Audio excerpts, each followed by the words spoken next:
Olá, corredores e corredoras, sejam muito bem-vindos ao sexto episódio do podcast Quilômetro 41, o ponto de encontro do corredor amador. Meu nome é André Moraes, sou médico e atleta amador e estou aqui com Murilo Groschitz, treinador de corrida e atleta amador. Tudo bem, Murilo? Tudo bem, André? Fala, pessoal. Tudo bem com vocês? Prazer estar aqui novamente. Vamos lá, hoje o tema é bom, hein, André? Exato, é um tema muito importante. A gente vai voltar aqui a falar de um tema um pouquinho mais técnico. Vamos falar de um ponto importante sobre treinamento. Eu quero aqui tentar extrair ao máximo os conhecimentos do Murilo como treinador. É algo que sempre me despertou curiosidade, sempre me trouxe bastante dúvida. E basicamente o que a gente vai falar é sobre mais uma regra. Já falamos aqui uma vez da regra dos 10%. Hoje a gente vai falar da regra dos 80-20. Então a gente não quer assustar ninguém. Antes de você sair correndo, a gente vai tentar colocar aqui de uma forma bem clara. E vamos dizer assim, o que é a regra 80-20, Murilo? Então, a regra 80-20 diz respeito a como nós vamos dividir a intensidade do treinamento, ou seja, a intensidade da corrida, ao longo da nossa semana, ao longo da distribuição do nosso volume de treinamento, que é o tempo total que a gente passa correndo. Então, como que a gente vai distribuir isso? E essa regra dos 80-20, ela diz que aproximadamente 80% do volume total semanal de corrida deve ser feito em intensidades leves, são as easy runs. E aproximadamente 20% do volume semanal deve ser feito em mais alta intensidade.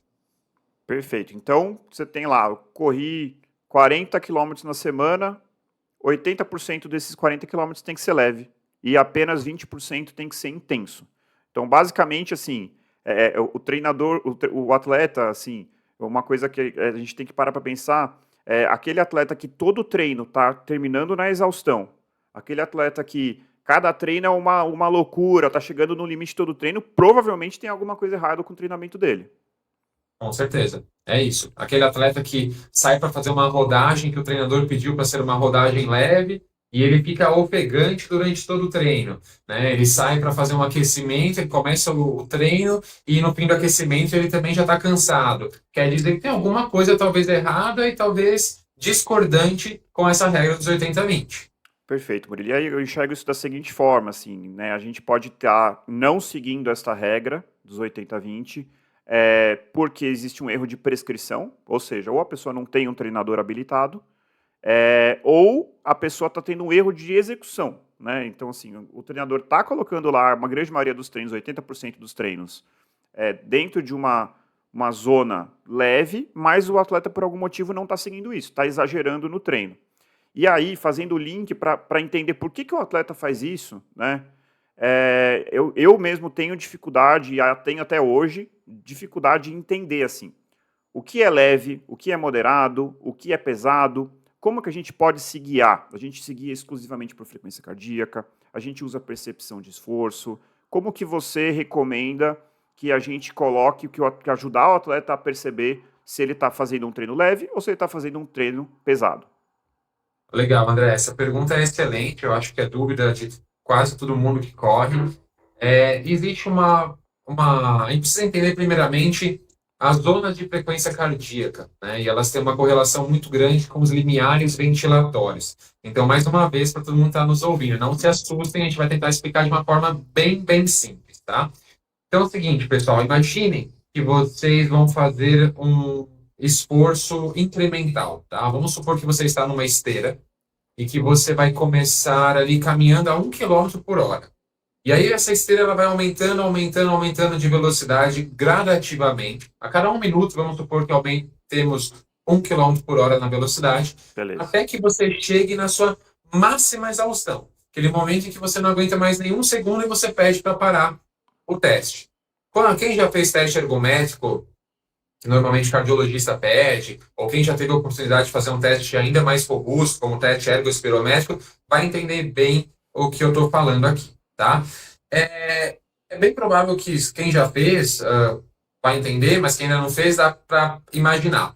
Então, até um determinado momento, vamos supor aqui que até os meus 10 km por hora, 8 km por hora, vamos supor 8 km por hora, a intensidade do exercício ainda me parece tranquila. eu ainda conseguiria conversar com alguém que está do meu lado, eu não fico ofegante durante o exercício, ok? E aí a gente chama esse momento, do zero até esses 8 km por hora, esse 8 km por hora hipotético, de zona um de treinamento, digamos assim. Ou tudo aquilo que vem abaixo do primeiro limiar ventilatório. E é onde nós temos a predominância do metabolismo aeróbio durante o exercício. Passando desse limiar ventilatório, primeiro limiar ventilatório, a gente começa a utilizar também o metabolismo anaeróbio, ou anaeróbico, para quem preferir chamar assim. E nesse momento, André, a gente começa a ficar um pouquinho mais ofegante, a gente começa a ter uma percepção de esforço um pouquinho mais acentuada. O exercício ele já não é mais tão leve assim, ele se torna moderado.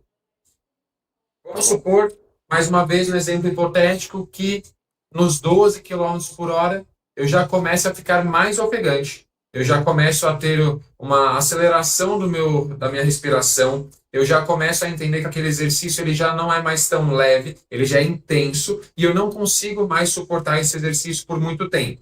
Quando a gente começa a ter essas percepções, é bem provável que a gente já tenha passado do segundo limiar ventilatório e que o exercício, que antes era ou predominantemente aeróbio, no meio termo ele era entre aeróbio e anaeróbio, ele se tornou predominantemente anaeróbio. Uhum. Então, a gente dividiu assim entre zona um de treinamento. Claro que existem outras formas de divisão, mas zona um de treinamento seria abaixo do primeiro limiar ventilatório.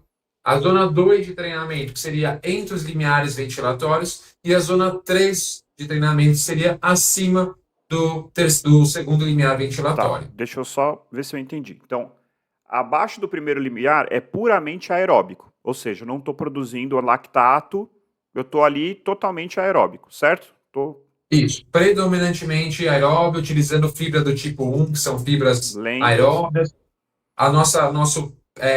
Nossa acidez, né, sanguínea, nosso pH sanguíneo está totalmente controlado, a gente não tem produção exagerada de lactato, produção de íons de hidrogênio, nem de gás carbônico. A gente está num nível totalmente controlado. Perfeito. Depois eu passo para uma zona intermediária, em que eu utilizo o aeróbico e o anaeróbico, certo? E a Perfeito. Onde a gente partir. começa a acumular essas substâncias, né, que eu mencionei, Uhum. lactato, íons de hidrogênio, gás carbônico, mas ainda de uma forma controlada, compensada. Nosso organismo, nosso próprio metabolismo ali durante o exercício consegue dar conta dessa produção e consegue reutilizar ou lançar para fora do nosso corpo essas substâncias. Perfeito. E o segundo limiar é quando eu passo para 100% anaeróbico, é isso? 100% ou muito próximo disso, cada vez mais próximo do nosso limite, mais próximo desse 100%. E aí a produção dessas substâncias ela começa a ser descontrolada. Nosso corpo não consegue mais dar conta dessa produção, de retirar essas substâncias do nosso corpo, e aí a gente começa a entrar em fadiga. A gente não consegue mais sustentar esse exercício por muito tempo. Perfeito. Então, e aí, então, dentro dessas zonas que a gente falou aqui, aonde que fica os 20% e aonde que fica os 80%? Ok. Os 80%, André, ficam ali abaixo do primeiro limiar ventilatório, ou no máximo no primeiro limiar ventilatório. Ou seja, é um exercício predominantemente aeróbio. Uhum. E os 20% ficam ou no segundo limiar ventilatório ou acima disso. Perfeito. E acho que assim, Murilo, acho que isso é importante a gente colocar, porque pode parecer uma coisa muito abstrata, mas assim, a regra dos 80-20 está falando então de como a gente vai distribuir nossos treinos. E eu acho importante a gente falar sobre os benefícios de cada uma dessas zonas. O que, que você está trabalhando ali quando você está fazendo 80% e o que você está trabalhando quando você está fazendo os 20%. Tem como. Sim, sim. Quando a gente está trabalhando, André, abaixo do primeiro limiar ventilatório, ou seja, nesses 80%, e a gente está ali na corrida leve, a gente está desenvolvendo principalmente a nossa capacidade aeróbia, que é a base de qualquer prova de corrida acima de 800 metros, de 1.000, 1.500 metros, a gente tem ali como principal determinante a capacidade aeróbica. Então, a gente está desenvolvendo ela. A gente está desenvolvendo, por exemplo, nossa termorregulação, nossa capacidade de usar a gordura como fonte de energia. A gente está desenvolvendo novos capilares sanguíneos, então aqueles microvasos sanguíneos que irrigam a nossa musculatura esquelética. A gente está desenvolvendo mais desses capilares. A gente está aumentando o tamanho das nossas mitocôndrias, né, que são as nossas fábricas, digamos assim, de energia dentro do nosso músculo, está aumentando o tamanho delas e também a quantidade delas. Então, as principais características assim da corrida leve, ou seja, desses 80%, são essas. Então, agora falando dos 20%, André, a gente tem ali treinos que vão desenvolver a nossa capacidade, por exemplo, de retirar lactato produzido da nossa corrente sanguínea ou utilizar esse lactato, suportá-lo de uma melhor forma. Nós temos treinos intervalados que vão fazer com que a gente trabalhe o nosso VO2 máximo, nossa economia de corrida, nosso componente elástico da musculatura, entre outros fatores. Então, os 20% se enquadram nessa categoria de características. Perfeito. Deixa eu fazer então deu para entender mais ou menos a ideia do que é cada um desses 80-20. Mas acho que é legal, para quem treina, a gente exemplificar, assim, tipo, o que seria Claro. eu acho que os 80% é bem fácil, né? Aquela rodagem leve. Então, aquela rodagem num ritmo que você está conversando, que você é capaz de correr junto com outra pessoa e bater papo. Isso é o exemplo clássico do que seria o grosso do treinamento, no final das contas, né? 80% do volume seria feito nesse ritmo. E já esses 20% mais intensos, que tipo de treinamento que se encaixa aí? São os treinos intervalados, são os tempo runs ou treinos em limiar de lactato, são os treinos de intensidade em subida, principalmente esses, André. É claro que dentro das diferentes características de treinos intervalados que nós temos, com diferentes proporções de estímulo e repouso, duração de estímulo, né? Mas assim, os intervalados de modo geral, tempo runs e as intensidades em subida e os fartleks também são os principais exemplos de treinos que se enquadram nesses 20%. Mas aí também, acho que é importante um adendo, você mencionou das rodagens, né? Aí os treinos longos também, que a maioria deles também feitos em baixa intensidade, também se enquadram.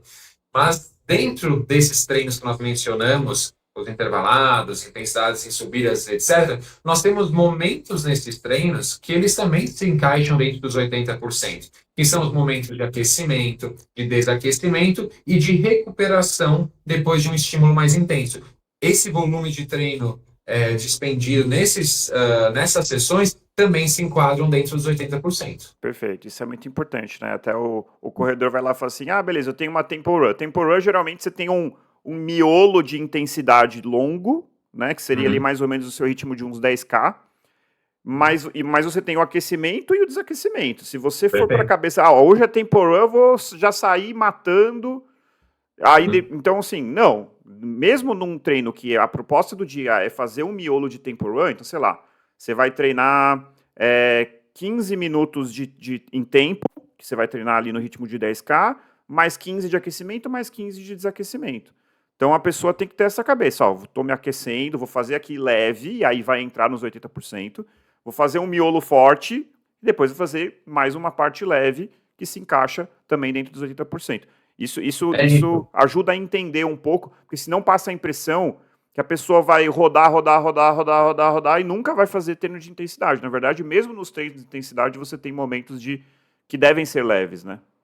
Exato, eu sempre brinco com os meus alunos, né, André? Assim, deixa para fazer força quando realmente é necessário, né? E aproveite os seus momentos de treino mais leve, porque isso realmente tem comprovação científica que tem resultado. Eu acho que é legal a gente falar disso também, porque eu reparo muito que às vezes é uma luta difícil com os meus alunos mostrar para eles e fazê-los entenderem que a corrida leve ela é muito importante, muito benéfica. Eu sempre falo, olha, a capacidade aeróbica é a base da corrida. É muito importante que você desenvolva bem esse alicerce. Então, assim, você ficar forçando demais o ritmo, né, a intensidade do treino, quando ela deveria ser leve, não é uma boa ideia. Porque aí fazendo uma correlação, né, com aquele vídeo nosso passado sobre carga de treinamento, Uhum. você está aumentando a sua carga de treinamento, consequentemente fadigando muito o seu corpo, talvez sem necessidade, se arriscando até do ponto de vista de lesões também, Certo. sem que haja ali uma comprovação científica de que esse modelo de treino vai te trazer resultados melhores. Mas é muito difícil, eu entendo, porque assim, quando eu era apenas um corredor amador e ainda não tinha estudado sobre o tema, não tinha ainda feito minha graduação, etc., isso também era difícil de entrar na minha cabeça, porque o consenso comum é que se eu quero correr melhor numa prova, eu tenho que me esforçar em todos os treinos. Se eu fiz uma prova de 10 quilômetros no pace de 5, eu tenho que tentar correr perto de 5 em todos os meus treinos. Uhum. Esse é o senso comum, que as pessoas normalmente imaginam. Mas, né, André, a gente tem estudos que mostram que é o contrário, que o treino assim dividido, 80-20, ele tem resultados melhores do que uma distribuição diferente dessa. E aí, até tenho aqui um estudo que a gente já conversou sobre ele, foi um estudo publicado no Journal of Sports Physiology and Performance em 2014. Foi um estudo, André, feito com 30 atletas Uhum. amadores, tá? E dividiram esses atletas em dois grupos.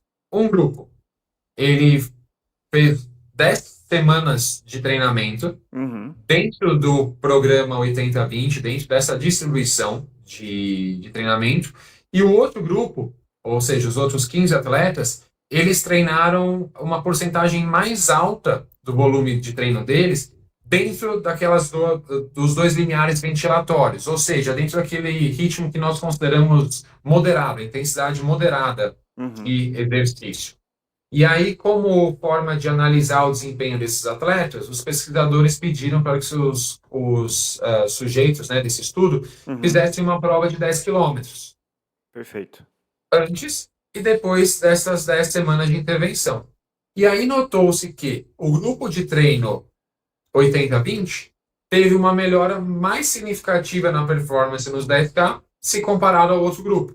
A diferença ali no resultado foi um aumento, uma melhora de 5% nos 10 quilômetros desse grupo e no outro grupo de 3,6%. Uhum. Parece pouco, mas se a gente colocar isso talvez em números, é um resultado bem expressivo. E Uhum. que nesse estudo foi significativo, foi Uhum. estatisticamente significativo também.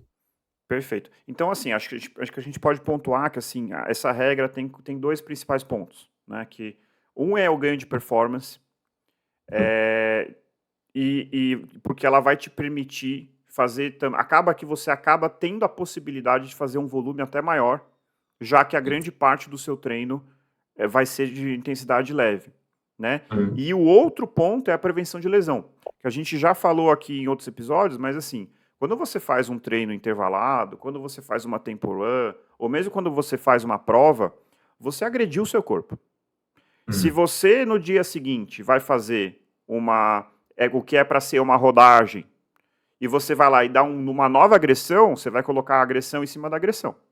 E depois a agressão de novo, e depois a agressão de novo. O seu corpo precisa de tempo para se regenerar, precisa de tempo para fazer a sua supercompensação, que vai te levar a ganho de performance no longo prazo. Então eu acho que assim, talvez essa regra, Murilo, aí eu tô falando aqui, vamos ver se você concorda comigo. Eu acho que essa regra, para quem treina 2 ou 3 vezes por semana, talvez fique um pouco difícil de compreendê-la. No seguinte sentido: pô, eu treino terça, vamos supor, um atleta hipotético aqui, que treina segunda, quarta e sábado. Uhum. E aí ele treina, todo o treino dele é paulada. Então Uhum. segunda-feira ele vai lá, pau, traz um treino forte. Aí Uhum. terça-feira ele descansa, porque ele não tem treino. Aí na quarta-feira ele vai lá, paulada. Aí na quinta, na sexta ele descansa. E sábado ele faz uma nova paulada, só que no domingo ele se descansa. Talvez esse atleta não sinta tanto a necessidade das rodagens leves. Porém, se ele faz 3 vezes por semana, ele tem um limite de carga total de treino que ele pode ter. Aí vamos supor que esse mesmo atleta fala assim: olha, eu tô indo super bem, melhorei minhas provas, melhorei minha performance, eu quero adicionar um quarto treino. É aí que começa o problema. Porque ele coloca o quarto treino, e aí entre o treino dele de segunda e quarta, ele coloca um treino na terça, vamos supor. E na terça-feira ele faz o que ele sempre fez, paulada. É aí que o Uhum. problema começa. Segunda paulada, terça paulada, quarta paulada. Aí ele fala, não, mas Sim, de quinta eu vou descansar. Aí ele vai se surpreender que chega lá no sábado, no próximo treino dele, ele tá cansado. Ele não se recuperou exato. completamente. Aí ele vai começar a acumular fadiga. Então, assim, eu acho que essa regra, ela fez mais sentido na minha cabeça a partir do momento que você fala assim, pô, se a gente quer aumentar o volume, eu quero treinar 4, 5 vezes por semana, eventualmente 6, né? Isso aí é o céu é o limite. Você vai ter que entender que para fazer grandes volumes, e é aí que eu acho que essa regra faz mais sentido, você vai precisar de vários momentos de recuperação, em que você ainda está mantendo e aumentando a sua capacidade aeróbica, mas você está, ao mesmo tempo que você está lá acumulando quilômetros, acumulando volume, acumulando tempo de treinamento, você está se permitindo também se recuperar. Não sei se você concorda com esse raciocínio. Concordo plenamente, André. É uma forma, a performance na corrida ela é muito dependente do volume semanal de treino Uhum, também.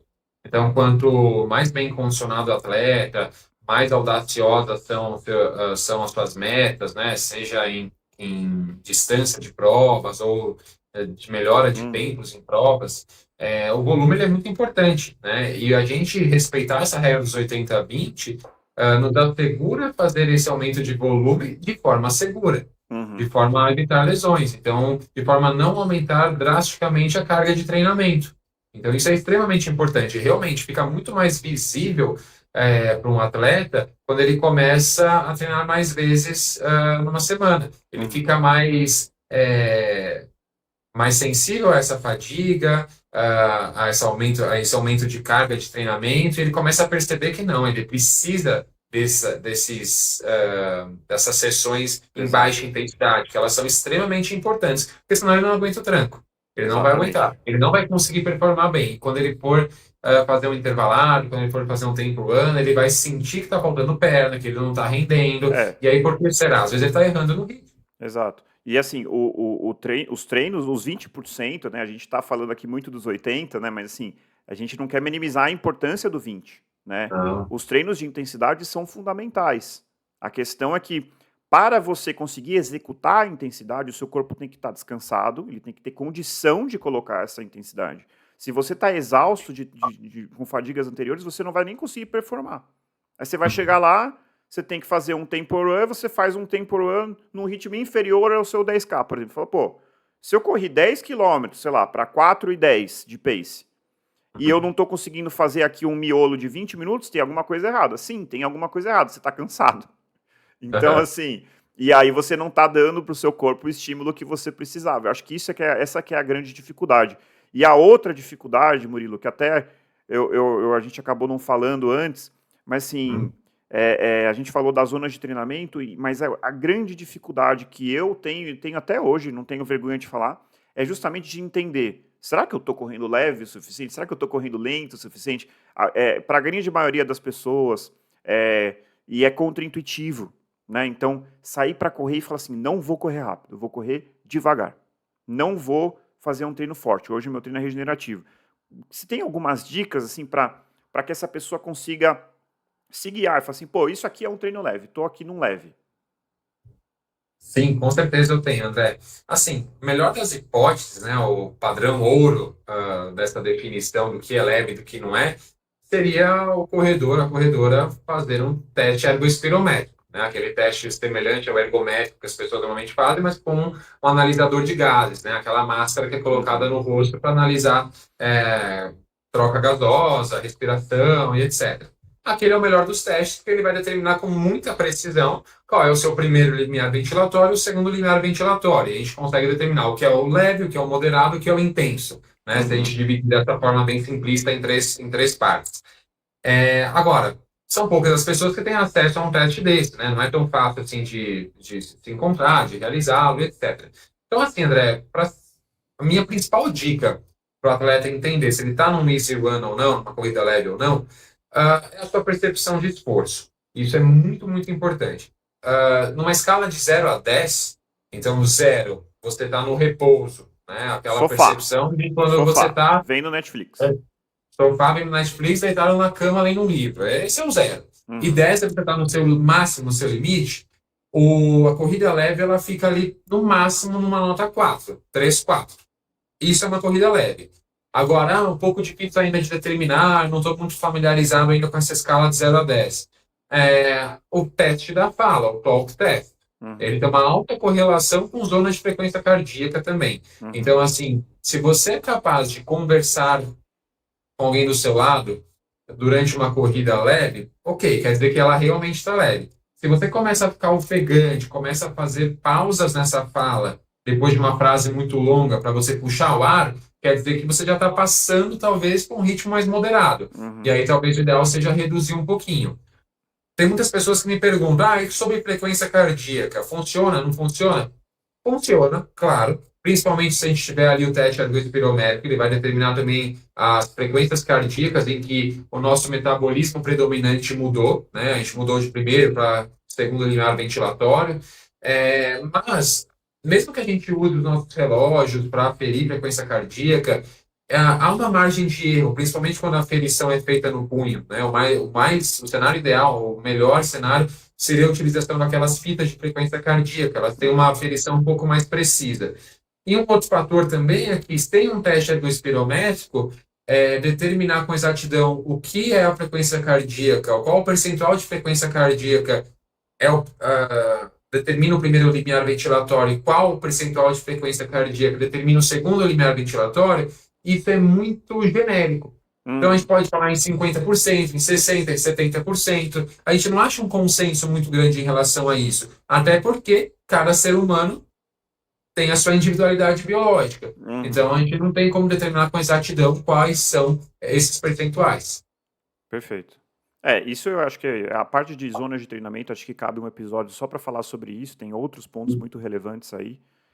E também entender a variabilidade. Tem pessoas que são de pronto, elas já são mais bradicárdicas, ou seja, já tem uma frequência um pouco mais baixa. E tem outras pessoas que são de pronto já mais taquicárdicas, tem a frequência um pouco mais alta.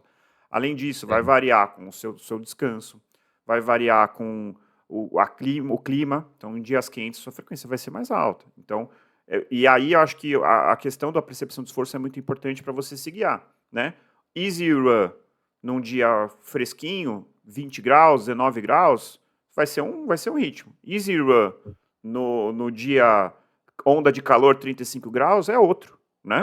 Então, se você for se guiar isoladamente pela frequência, você vai quebrar a cara, né? Você vai ter que tentar entender um pouco justamente qual é essa percepção de esforço. Eu confesso que a percepção de esforço, às vezes eu tenho um pouco de dificuldade, assim, beleza, 0 é fácil, 10 assim, não consigo mais dar mais 2 passos que eu vou cair. A dificuldade, eu acho que, imagino que seja assim, né, para a maioria das pessoas, fica naquele miolo, né? É 4, 5 ou 6? Aí que eu acho que fica um pouco mais difícil. Mas, assim, eu acho que o grande ponto, assim, essa questão de ser conversável, isso ajuda muito, né? Ajuda. Eu estava ouvindo um outro podcast esses dias que a menina falou assim, eu pegava a minha música favorita e tentava cantar o refrão. Não tô conseguindo mais completar o refrão, tô saindo do Easy Run. Então, vou diminuir meu ritmo. Diminuir o ritmo, pronto, estou conseguindo cantar o refrão. Você não vai ficar cantando o tempo inteiro, mas você pode fazer testes ao longo do seu treino, né? Então, acho que isso é uma maneira muito interessante. Aí eu queria falar de um outro ponto aqui, Murilo, antes da gente exemplificar uma semana de treino, que é o tal do efeito Strava. Isso aí, assim, eu ouvi pela primeira vez recentemente e eu percebi que a gente tem ali, óbvio, o Strava é super legal, tem gente que usa muito, eu não uso tanto, mas tem ali a sua maneira de criar uma comunidade em torno da corrida, mas a gente sabe que esse senso de comunidade ele pode ser para o bem e pode ser para o mal. E quando eu digo para o mal, é assim, as pessoas, quando vira rede social, tem esse lado um pouco mais delicado, que assim, a pessoa começa a ter vergonha de correr devagar. Então, isso é um ponto muito interessante, e eu estou ouvindo de várias pessoas que tiveram, assim, divisores de águas no seu treinamento, no momento que tornaram os seus treinos privados, ou seja, pararam de exibir os seus treinos. Por quê? A pessoa tinha dificuldade de sair para fazer uma rodagem e falar, olha, corri para 6 de pace, 6 minutos por quilômetro. Porque, eu já sou maratonista, tenho uma meta ambiciosa, todo mundo me admira porque eu corro rápido, de repente a pessoa vê lá e fala, o cara correu 7 km para 6 de pace, que não tem nada contra isso, gente, pelo amor de Deus. Estou dizendo o exemplo de uma pessoa que já está ali almejando paces mais rápidos. Então, assim, a pessoa tem que ter esse cuidado, e eu acho que a dica é o seguinte: você tem que, se você quiser mostrar para os outros, faz o seguinte: o dia que você correr lá uma sua maratona, alcançou sua meta, você mostra. Isso que é importante. Não é Sim. o treino de segunda-feira regenerativo que você tem que se superar. Né? Então, assim, a pessoa mudar essa cabeça e entender que é um processo, de que cada treino tem o seu papel, e de que o dia que você tem que performar é no dia da prova. Sim, com certeza, André. Eu acho que a gente pode dizer que é uma briga constante com o ego do atleta, né? O ego do corredor. Eu vejo muito nos meus alunos isso. Quando eu trabalho com um aluno que é totalmente iniciante, está ingressando no mundo da corrida, eu sinto muito mais facilidade de trabalhar essa ideia com ele, né? Da importância de se correr leve. Mas quando um aluno mais experiente, um corredor mais experiente me procura, e talvez uma pessoa que nunca tenha tido um acompanhamento profissional, ou teve, infelizmente, esse treinador não focou e não ensinou a respeito da importância desse easy run, eu vejo uma dificuldade muito grande de trabalhar esse conceito, essa ideia, porque o ego é muito forte às vezes, e a gente Aham. precisa, de uma vez por todas, acabar com isso, porque assim, às vezes é importante dar passos para trás, entender o que está o que que eu estou errando no treino? Por que que eu não estou mais evoluindo? E Uhum. muitas vezes é isso. Eu reparo que, assim, 70% das vezes, o problema de um corredor que já é um pouco mais experiente e não está evoluindo é a distribuição da intensidade de treinamento dele. É uma pessoa que está sempre cansada, que não consegue mais performar adequadamente nos seus treinos de maior intensidade, é uma pessoa que não descansa adequadamente, que não tem um sono bom, que não tem uma alimentação Uhum. boa, e aí começa a tentar imaginar outras razões para a sua falta de progresso. Né? Ele Uhum. começa a pensar no melhor suplemento para tomar, ele Uhum. começa a pensar no melhor tênis para comprar, mas às vezes o detalhe é muito mais simples do que ele pensa. Uhum. Às Yeah. vezes. Não, pode falar, perdão. Não, e é só dar um exemplo também. Eu, recentemente, né, fiz uma prova de 5 quilômetros, na verdade, agora, final de semana passado, e a prova tinha até um pouquinho mais de 5 quilômetros, mas os 5 quilômetros eu terminei em 19 minutos e 45 segundos, né, dá um pace Uhum. ali de 3,57 por quilômetro. É, os meus treinos leves, André, eu parto a 5h20, Uhum. 5h30. Se é um dia um pouco mais quente, ou se eu me sinto um pouco mais fadigado e noto que minha percepção de esforço nesse ritmo está ficando um pouco mais alto, eu reduzo para 5h40 facilmente. E eu não tenho Uhum. vergonha nenhuma em falar isso. Tá tudo certo. Esse Uhum. é meu easy run. Essa é a minha intensidade leve. E aí eu consigo performar melhor nos meus treinos mais intensos e também performar da forma que eu gostaria nas minhas provas. Perfeito. E assim, provavelmente você fez então um ciclo para treinar, não sei se você fez um ciclo específico para treinar para um 5K. Pô, você vai treinar para o 5K, você vai ter os treinos específicos em que você vai dar tiro, em que você vai, inclusive, às vezes simular o pace alvo que você está tendo para sua prova. Mas a grande maioria dos treinos, mesmo que seja para um 5K, você vai estar ali rodando dentro do seu easy pace, né? Acho que esse é o grande ponto. Exato. E já que você citou esse exemplo, Murilo, acho que assim, para ilustrar, de novo, pode ficar um pouco abstrato, vamos fazer aqui uma ilustração. Uma semana de treinamento, é, você pode exemplificar, de repente, o seu treinamento que você fez recente, uma semana, para a gente entender mais ou menos como seria essa distribuição. Tá bom, perfeito, André. Gosto bastante dessa ideia, acho que fica mais claro aí para os nossos ouvintes. Eu até já abri aqui na minha plataforma uma semana de treinos, uma semana minha, tá? Perfeito. Então, atualmente eu estou correndo 4 vezes na semana, não estou aumentando tanto essa frequência semanal por conta do tratamento de uma lesão também. Então, semana do dia 25 de março, tá? Foi uma semana, André, que eu corri, deixa eu ver aqui o tempo, eu corri aproximadamente 3h30, 3h27, mais ou menos, ok? Boa. Distribuído em 4 sessões. Eu fiz uma sessão na terça-feira, foi um treino de intensidade em subida, que teve a duração ali aproximada de 49, 50 minutos. Uhum. Na quinta-feira, eu fiz um treino, um tempo run, ok? Também teve ali 48 minutos de duração. No sábado, eu fiz um treino um pouco mais longo, de 1h20 de duração, e a minha rodagem no domingo de 30 minutos de duração, totalizando assim esse tempo de 3h27 aproximadamente. Se a gente pegar essas 3h27, eu arredondei aqui para 3h27, Dá mais ou menos 42 minutos que eu deveria fazer mais alta intensidade, né? Os Perfeito. 20% dessas 3 horas e 27 daria aproximadamente isso, né? Fiz certa conta? Fiz certa conta. Tá certo, 40, 42 minutos. Se eu calcular aqui, né, o que aconteceu de verdade nessa minha semana, no treino de intensidade em subida, eu fiz eu fiquei aproximadamente, deixa eu ver, 20 minutos em alta intensidade. E foram 2 blocos de 10 minutos de intensidade em Perfeito. subida que eu Então, fiz. São 20 minutos. no seu primeiro, só para a gente entender, no seu primeiro treino de intensidade você fez um aquecimento e você teve o período efetivo de subida, que foram 20 Perfeito, minutos.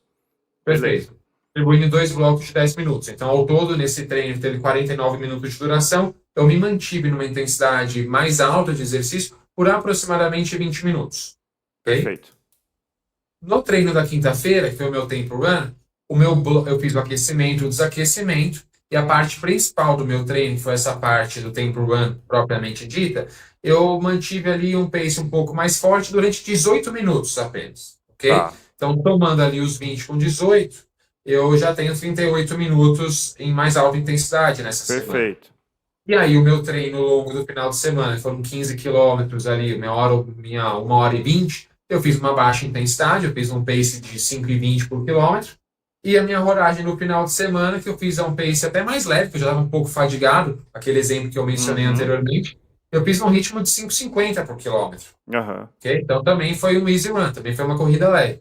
Então, ao todo, eu me mantive aproximadamente 38 minutos numa velocidade, numa intensidade um pouquinho mais forte.